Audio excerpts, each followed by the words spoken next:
Mi cuñado trataba mi finca como si fuera suya. Al pedirle su vieja furgoneta, se rió, deja de pedir, fracasado. Mi suegra sentenció, a quien te da, no le pidas. Al volver de viaje, la encontré destrozada. Su nota decía, se acabó tu suerte, parásito. No dije nada, pero mi venganza fue un plato que se sirve frío. Si aún no estás suscrito al canal, haz clic en el botón de suscripción y activa la campanita para no perderte ninguna de nuestras historias. Tu apoyo significa todo para nosotros.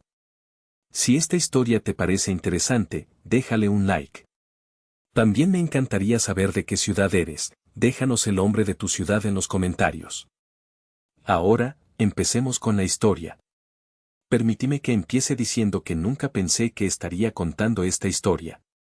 Hace apenas 6 meses, yo era el tipo de hombre que evitaba el conflicto a toda costa, el que cedía por el bien de la paz familiar, el que sonreía y asentía mientras por dentro sentía cómo se me agriaba el estómago. Hoy, soy una persona completamente diferente. Lo que ocurrió no solo cambió la relación con la familia de mi mujer, sino que me obligó a redefinir mi propio concepto de respeto y autoestima. Mi nombre es Lázaro, tengo 42 años. De profesión, soy analista de datos para una gran empresa tecnológica, lo que significa que me paso el día buscando patrones, conectando puntos y encontrando lógica en el caos. Es un trabajo que me gusta, me da estabilidad y me permite trabajar desde casa la mayor parte del tiempo. Vengo de una familia trabajadora, de las que te enseñan que cada euro cuenta y que el sudor es la mejor inversión. Quizás por eso valoro tanto lo que tengo. Estoy casado con Nerea, el amor de mi vida. Llevamos 10 años juntos y vivimos en un piso cómodo en la ciudad. Pero mi verdadero orgullo, mi obra maestra personal, no está ahí. Está a 1 hora en coche, enclavada en las colinas de la sierra, una pequeña finca que heredé de mis abuelos y que bauticé como La Serena. Cuando la recibí, era poco más que 4 paredes de piedra y un terreno salvaje. Durante 5 años, invertí en ella cada hora libre y más de 50.000 euros de mis ahorros. No es una mansión, ni mucho menos, pero para mí es un palacio. Rehice el tejado, instalé un sistema eléctrico nuevo, pulí los suelos de madera originales y construí con mis propias manos un porche que da al valle. Diseñé una zona de barbacoa de obra, con su fregadero y su encimera de granito, perfecta para los domingos. Pero mi mayor logro es el jardín. Lo que antes era un secarral de malas hierbas es ahora un pequeño oasis de césped verde, rosales, lavanda y un par de olivos jóvenes. Instalé un sistema de riego automático por goteo y aspersión, programado al milímetro desde una pequeña caseta de herramientas donde guardaba el cerebro de todo el sistema. Cada gota de agua, cada brizna de hierba, era el resultado de mi esfuerzo y dedicación. La Serena no era solo una propiedad, era mi santuario. Era el lugar donde el ruido de la ciudad se desvanecía, donde el aire olía a tierra mojada y a pino. Era el símbolo tangible de que un chico de barrio, con esfuerzo y lógica, podía construir algo hermoso y duradero. Era la prueba de mi éxito, un éxito silencioso y personal que no necesitaba la aprobación de nadie. O eso creía yo. Mi trabajo como analista me ha enseñado una lección fundamental: todo dato, toda acción, por insignificante que parezca, deja un rastro. Las personas generan patrones de comportamiento. Y yo, estúpidamente, ignoré los patrones que se estaban formando delante de mis narices durante demasiado tiempo, hasta que el sistema colapsó de la forma más destructiva posible. Este es el relato de ese colapso. La familia de Nerea es complicada. Vienen de una posición más acomodada que la mía, una de esas familias que tuvieron un negocio próspero en los 80 pero que ahora viven de las rentas y de las apariencias. El epicentro de esa complicación tiene nombre y apellidos: Ismael, el hermano pequeño de Nerea. Ismael tiene 38 años, 4 menos que yo. Es uno de esos tipos con un carisma arrollador y una labia de oro, pero con la profundidad de un charco. Siempre está metido en algún proyecto revolucionario que va a cambiar el mundo y le va a hacer millonario. El último fue una marca de ginebra artesanal con sabor a esencia del Mediterráneo que acabó con él debiendo dinero a media ciudad y con un garaje lleno de botellas invendibles. Vive con su madre, Adela, y su principal ocupación es aparentar un estilo de vida que no puede permitirse. Desde que terminé la reforma de La Serena, Ismael decidió, de forma unilateral, que la finca era el lugar perfecto para sus actividades sociales. Al principio, eran visitas familiares. Luego, empezó a traer a un amigo. Y pronto, sin que yo me diera cuenta de cómo había pasado, mi refugio de paz se convirtió en su club de campo particular cada fin de semana. La invasión nunca fue agresiva, sino silenciosa, gradual. No pedía permiso, simplemente informaba. Un viernes por la tarde, llegaba un WhatsApp: Lázaro, tío. Mañana hay un partido importante. Subimos a la finca a verlo unos cuantos colegas. No te preocupes por nada. ¿Cómo que no me preocupe por nada? Se presentaba con su séquito de aduladores, ponían la música a todo volumen, vaciaban mi nevera y usaban la barbacoa como si fuera el merendero de un parque público. Yo, por supuesto, me tragaba mi enfado. Sonreía, les daba la mano a sus amigos y me retiraba a un rincón, sintiéndome un extraño en mi propia casa. Sonreía mientras, por dentro, mi cerebro de analista calculaba el coste de la leña que quemaban, del vino que se bebían, de la electricidad que gastaban y, sobre todo, el coste de mi paciencia. La procesión iba por dentro, y el santo ya estaba harto de cargar con ella. Cuando intentaba comentárselo a Nerea, ella siempre le quitaba hierro al asunto. Ay, cariño, ya sabes cómo es Ismael, es un alma libre. No lo hace con maldad. Además, le encanta presumir de finca, deberías tomártelo como un halago. Un halago. Claro. Un halago que me tocaba a mí fregar, recogiendo colillas de mis macetas y limpiando manchas de grasa de la encimera de granito. Lo peor era la condescendencia de Ismael. Me trataba con una familiaridad forzada, dándome palmadas en la espalda mientras me llamaba campeón o máquina. Me hablaba de sus planes de negocio absurdos, esperando mi aprobación, mientras se comía un chuletón que yo había comprado. Era una dinámica tóxica, él se apropiaba de mi éxito, la finca, para alimentar su ego y yo lo permitía para no disgustar a mi mujer. Durante 2 años, este fue el patrón. Un patrón de abuso consentido. Y como cualquier analista sabe, un patrón que no se corrige solo tiende a empeorar. La gota que finalmente colmó el vaso llegó un martes de abril.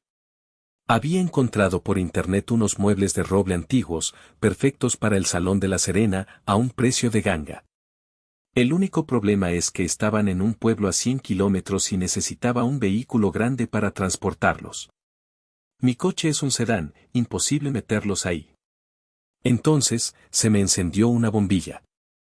Ismael tenía una vieja furgoneta Ford Transit aparcada en el garaje de su madre. La usó para su desastroso negocio de Ginebra y ahora acumulaba polvo y excrementos de paloma. No la había movido en meses. Me pareció una solución lógica y sencilla. Después de 2 años de cederle mi finca cada fin de semana, lo mínimo que podía hacer era prestarme su trasto oxidado durante unas horas. Cogí el teléfono y le llamé. Lázaro, campeón. ¿Qué pasa?, respondió con su habitual tono exagerado. Le expliqué la situación con toda la calma del mundo. Oye, Ismael, te llamaba por un favor. He comprado unos muebles y necesitaría tu furgoneta para recogerlos este sábado. Serían solo unas horas, por la mañana. Se hizo un silencio al otro lado de la línea. Un silencio denso, casi ofensivo. Finalmente, soltó una carcajada. No una risa, una carcajada burlona y desagradable. ¿Mi furgoneta? ¿Me estás hablando en serio?, dijo con incredulidad. ¿Tú sabes lo que vale ese vehículo? Es una herramienta de trabajo, Lázaro, una inversión. Me quedé helado. Pero si no la usas nunca, Ismael.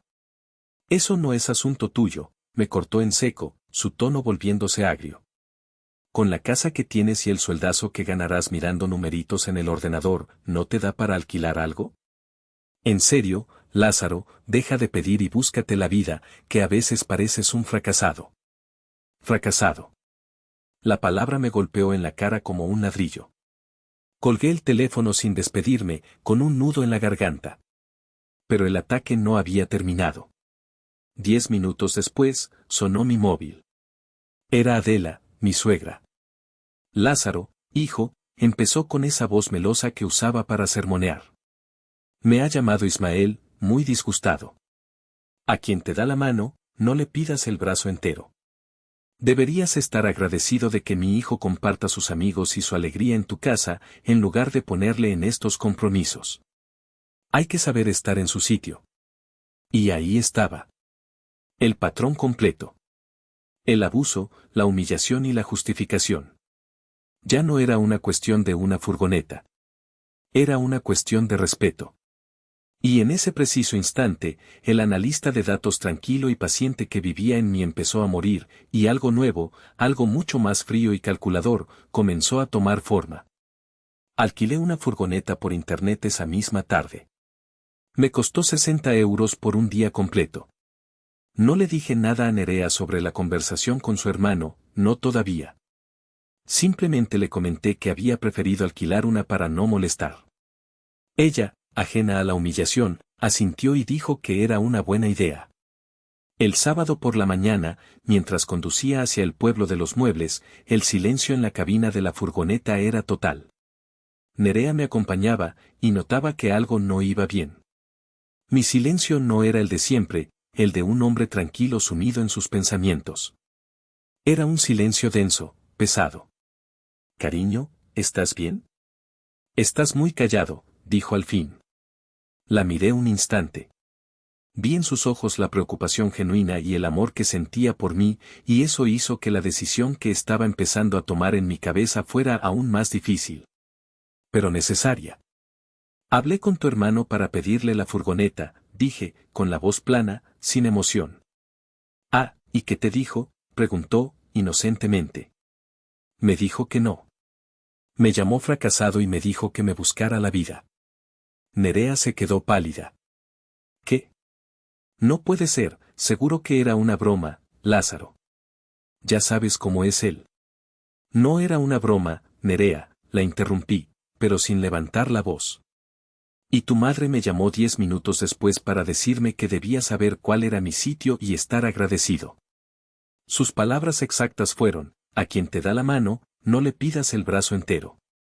El resto del viaje fue tenso. Nerea intentó disculparlos, balbuceando excusas sobre el estrés de Ismael, sobre cómo su madre solo quería protegerle. Pero sus argumentos sonaban huecos, incluso para ella. Por primera vez, estaba viendo el comportamiento de su familia no a través del filtro del amor fraternal, sino a través de los ojos de su marido, el hombre al que habían humillado. Fue entonces cuando le dije la frase que lo cambió todo. Con la vista fija en la carretera, le dije, Nerea, no estoy enfadado. Estoy más allá del enfado. Estoy recopilando datos. Y los datos de los últimos 2 años indican un patrón de comportamiento insostenible. Un sistema con un desequilibrio tan grande está destinado a colapsar. Y lo que pasó el martes no fue una broma. Fue un catalizador. Mi tono, tan propio de mi profesión, la descolocó por completo. No estaba gritando ni quejándome. Estaba analizando la situación con una frialdad que le dio miedo. Se dio cuenta de que no estaba hablando de una simple discusión familiar.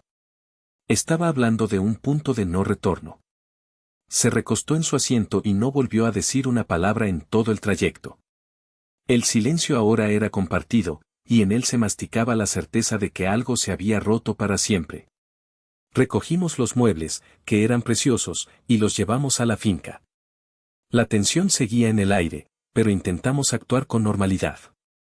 Descargamos las piezas, las colocamos en el salón y, por un momento, la satisfacción del trabajo bien hecho casi logra disipar la tormenta que se avecinaba. Decidimos quedarnos a pasar la noche allí. El domingo por la tarde, cerramos La Serena y volvimos a la ciudad. La semana siguiente fue extraña. No hubo noticias de Ismael. Ni un WhatsApp anunciando su invasión del fin de semana.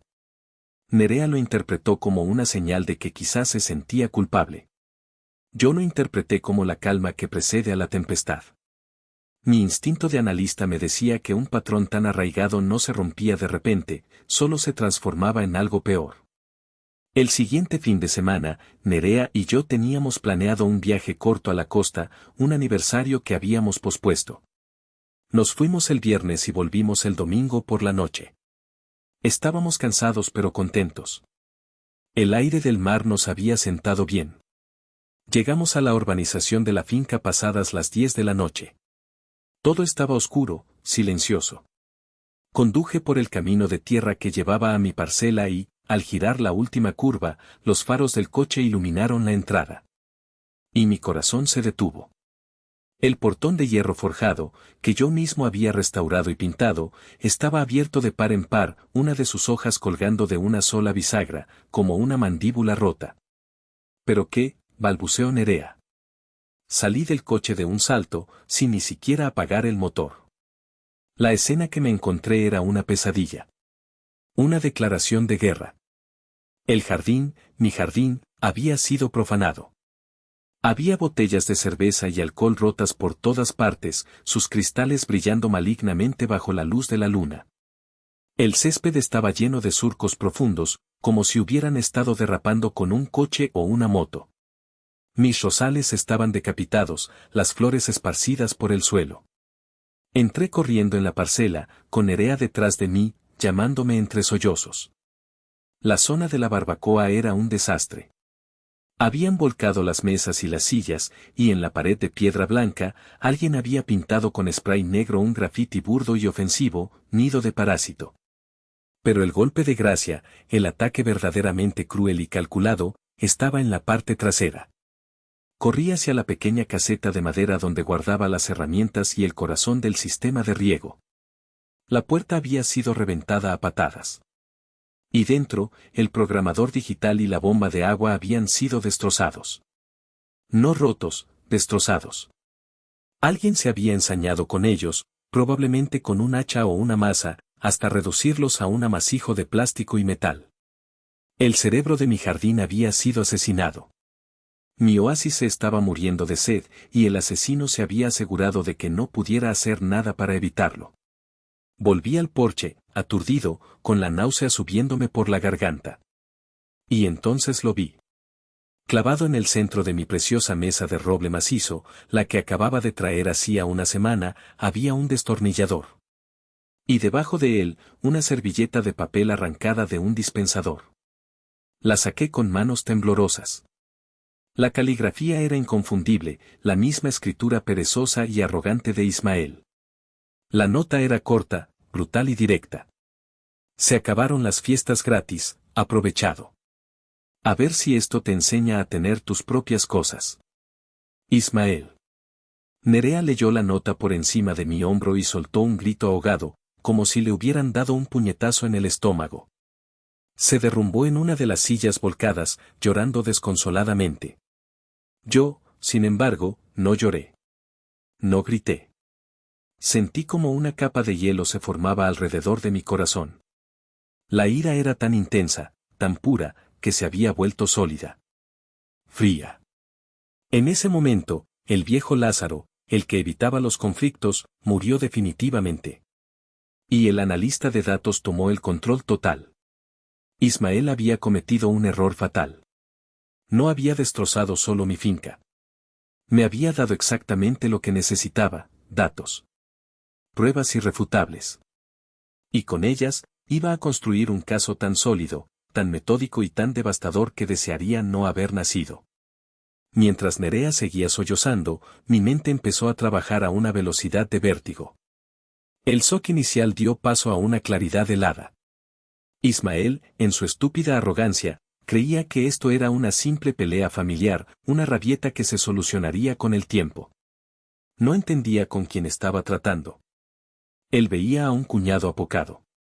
No veía al hombre que se gana la vida encontrando patrones y explotando debilidades en sistemas complejos. Y él acababa de entregarme su sistema entero en bandeja de plata. Nerea, escúchame, le dije, mi voz sonando extrañamente tranquila, casi robótica. Ella levantó la vista, sus ojos rojos e hinchados de lágrimas. Deja de llorar. Ahora no. Necesito que me ayudes. Mi calma pareció asustarla más que si hubiera empezado a gritar y a romper cosas. Asintió, temblando. Ve a la cocina, busca en el cajón de los cubiertos las bolsas de congelados con cierre hermético. Trae la más grande que encuentres. Y no toques nada más. Absolutamente nada. Mientras ella iba, yo me acerqué a la mesa. Con mucho cuidado, usando la esquina de mi chaqueta para no dejar huellas, saqué el destornillador. Tenía las iniciales IG. Ismael García, grabadas en el mango, una de esas manías suyas de marcar sus herramientas baratas como si fueran tesoros. Lo deslicé dentro de la bolsa que me trajo Nerea. Luego, con la misma precaución, doblé la nota y la metí en otra bolsa. Evidencia A y evidencia B. El arma y la confesión. Ahora, el móvil, dije, más para mí que para ella. Saqué mi teléfono y activé la cámara. Voy a grabar. Quiero que vayas detrás de mí en silencio. No digas nada. Empecé a grabar un video largo y metódico. Comencé desde fuera de la propiedad, mostrando el portón forzado. Narraba lo que veía con una voz monótona, como si estuviera presentando un informe de daños a un cliente. Son las 10:27 de la noche del domingo 23 de abril. Estamos llegando a la propiedad, La Serena. Como se puede observar, el portón de acceso ha sido violentado. Recorrí cada centímetro de la devastación. Hice zoom en los cristales rotos, en las plantas decapitadas, en los surcos en el césped. Me detuve largamente en el grafiti, asegurándome de que se viera bien. Grafiti ofensivo en la pared oeste del porche. La caligrafía es consistente con otras muestras de escritura del sospechoso. Seguí hasta la caseta de herramientas, documentando la puerta reventada y el amasijo de cables y plástico que antes era mi sistema de riego. Terminé con un plano general de la mesa, mostrando el agujero que había dejado el destornillador. Daño deliberado en mobiliario de roble macizo, recién adquirido. Cuando terminé de grabar, apagué la cámara. El video duraba casi 15 minutos. Luego, empecé a hacer fotos. Decenas de fotos. Desde todos los ángulos posibles. Fotos generales, fotos de detalle. Fotos de las huellas de neumáticos. Fotos de las colillas de una marca de cigarrillos que solo fumaba Ismael.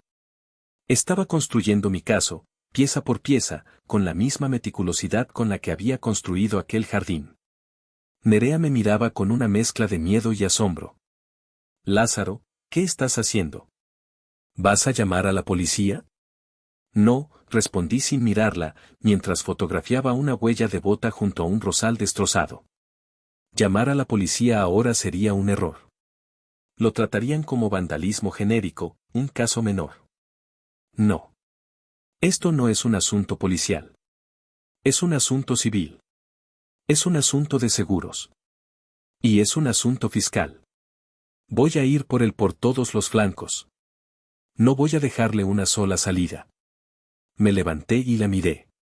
Él cree que esto es una guerra de emociones. Pero se equivoca. Esto es una guerra de datos. Y él me ha dado toda la munición que necesito.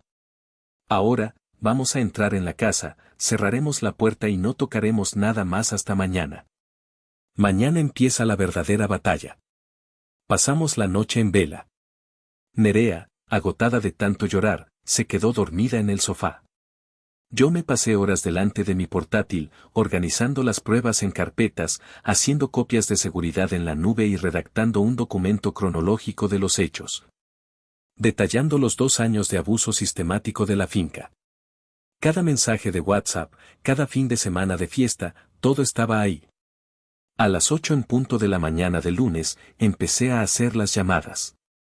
La primera fue a Hugo, mi mejor amigo de la universidad y ahora un abogado civilista con un despacho de éxito. Le envié un email con el asunto, caso pro bono urgente, te debo muchas cenas. Adjunté el documento, las fotos y el video. Lázaro, acabo de ver tu correo, me dijo 5 minutos después, su voz sonando grave. Estoy sin palabras. Esto no es vandalismo, es una ejecución. Tienes un caso blindado. Daños intencionados, allanamiento de morada, y con la nota, tienes una confesión firmada. ¿Qué quieres hacer? Quiero que redactes los escritos necesarios, Hugo. Pero todavía no los envíes. Quiero que esperemos a los informes periciales. Quiero que el ataque sea coordinado. La segunda llamada fue a mi jardinero de confianza, un hombre mayor y serio llamado Ángel. Le expliqué la situación y le pedí que viniera a evaluar los daños del jardín y del sistema de riego y me hiciera un presupuesto oficial. Madre mía, Lázaro. Hay que ser muy mala persona para hacer algo así, dijo. Estaré ahí en 1 hora. La tercera llamada fue a un perito de seguros que Hugo me recomendó. Le pedí una evaluación completa de todos los daños estructurales y mobiliarios. La cuarta llamada fue la más delicada. Llamé a Eladio, mi vecino en la finca, un hombre jubilado que se pasaba el día cuidando de su huerto. Eladio, soy Lázaro, su vecino de La Serena. Le llamo para preguntarle si notó algo extraño este fin de semana. Eladio carraspeó. Extraño, dices. Esto parecía el apocalipsis, Lázaro. El sábado por la noche, el niñato de tu cuñado montó una fiesta que ni en Ibiza. Había coches aparcados hasta en la carretera. Música a todo trapo hasta las 5 de la mañana. Yo pensé que tú lo sabías, claro. Una pregunta más, Eladio. ¿Vio si cobraba entrada o algo parecido? Hubo una pausa. Pues ahora que lo dices, vi a un par de chavales darle billetes en la puerta. El sinvergüenza estaba haciendo negocio. Si necesitas un testigo, cuenta conmigo. Ya está bien de aguantar a tanto maleducado. Bingo. Tenía testigos. Tenía un móvil económico.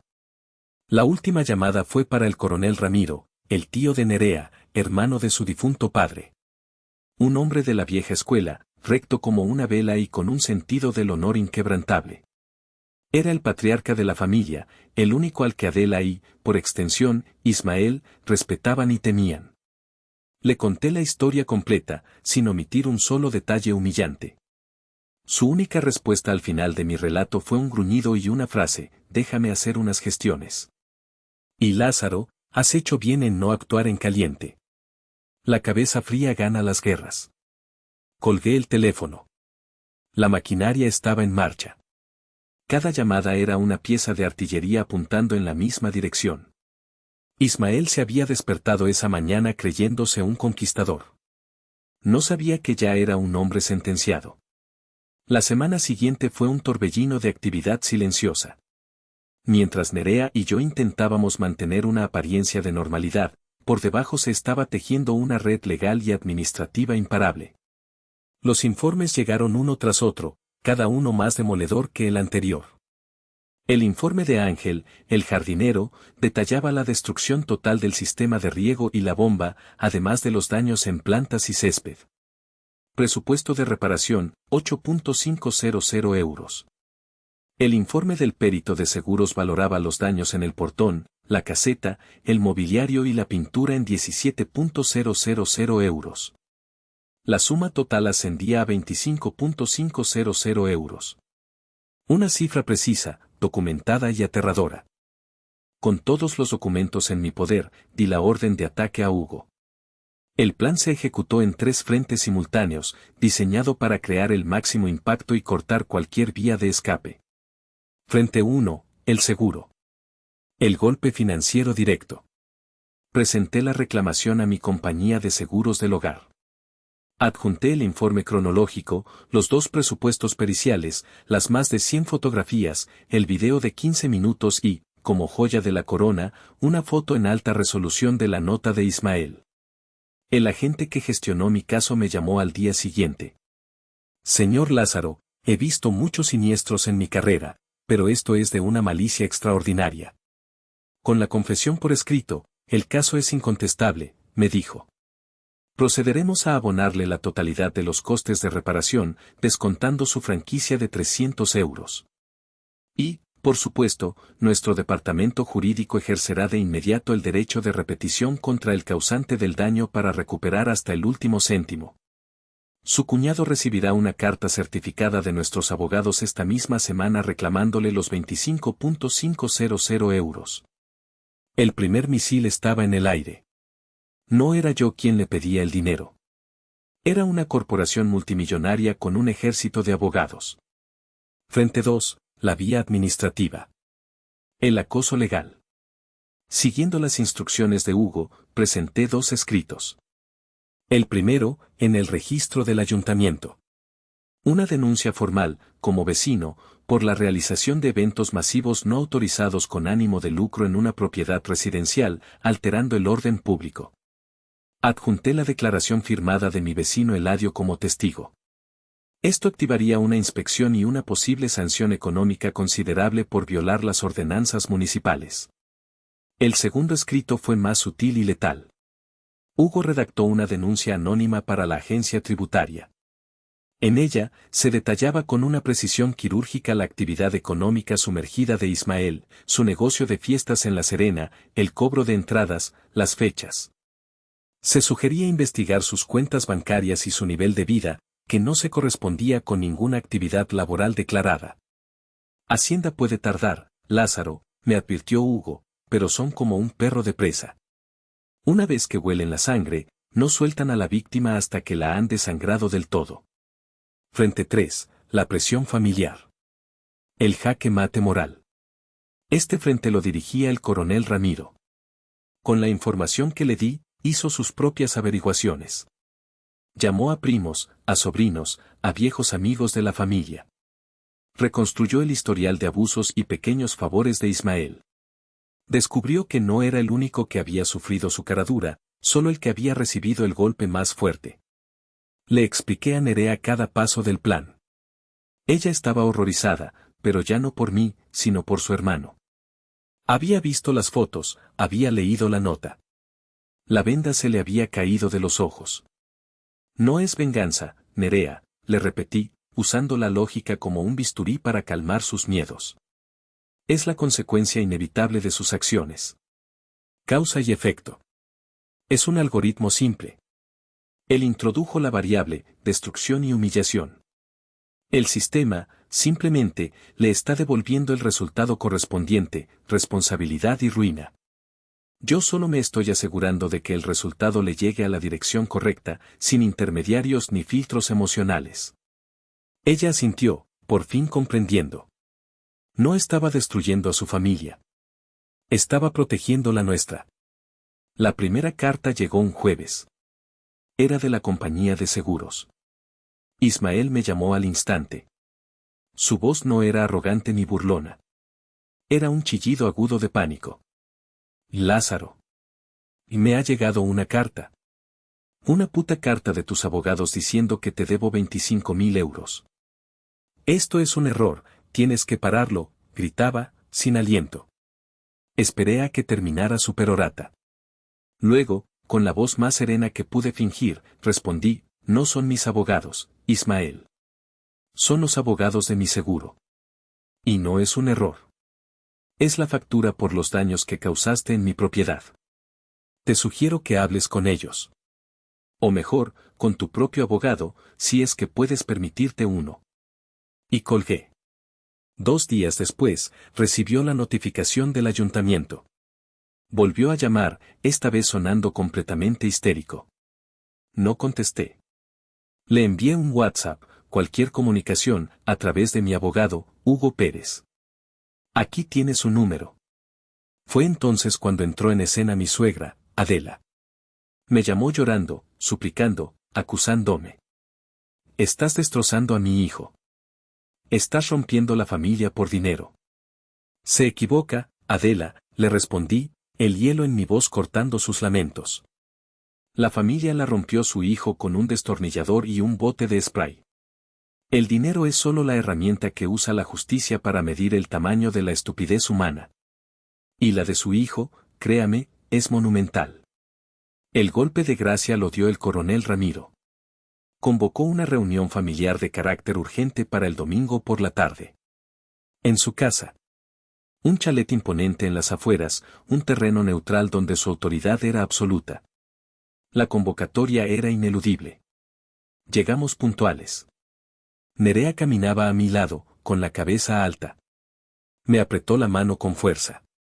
Ismael ya estaba allí, sentado en un sofá, con la cara pálida y los ojos hundidos. Parecía haber envejecido 10 años en una semana. Adela estaba a su lado, lanzándome miradas de odio puro. El resto de la familia, tíos y primos, estaban sentados en silencio, con expresiones que iban de la curiosidad al espanto. Ramiro nos hizo sentar y se puso de pie, en el centro de la sala, con las manos en la espalda, como si estuviera pasando revista a sus tropas. He convocado esta reunión porque la reputación de esta familia está siendo arrastrada por el fango, comenzó, su voz de barítono llenando la habitación. Y quiero que todos, absolutamente todos, sepan la verdad de los hechos, sin adornos ni mentiras. Durante los siguientes 20 minutos, Ramiro expuso el caso con una precisión militar. Describió los años de abuso de la finca. Leyó, palabra por palabra, la humillante conversación sobre la furgoneta. Describió la destrucción de La Serena con un detalle que helaba la sangre. Y entonces, sacó una copia de la nota de Ismael. Y aquí, dijo, levantando el papel, tenemos la confesión. Se acabaron las fiestas gratis, aprovechado. Firmado, por si había dudas, por Ismael García. Se volvió hacia su sobrino. Has deshonrado el apellido de tu padre. Has actuado no como un hombre, sino como un cobarde envidioso. Has cometido un delito y has sido tan estúpido como para firmarlo. Luego se giró hacia Adela. Y tú, hermana, has sido su cómplice. Con tu silencio y tu absurda protección, has criado a un delincuente. Debería daros vergüenza.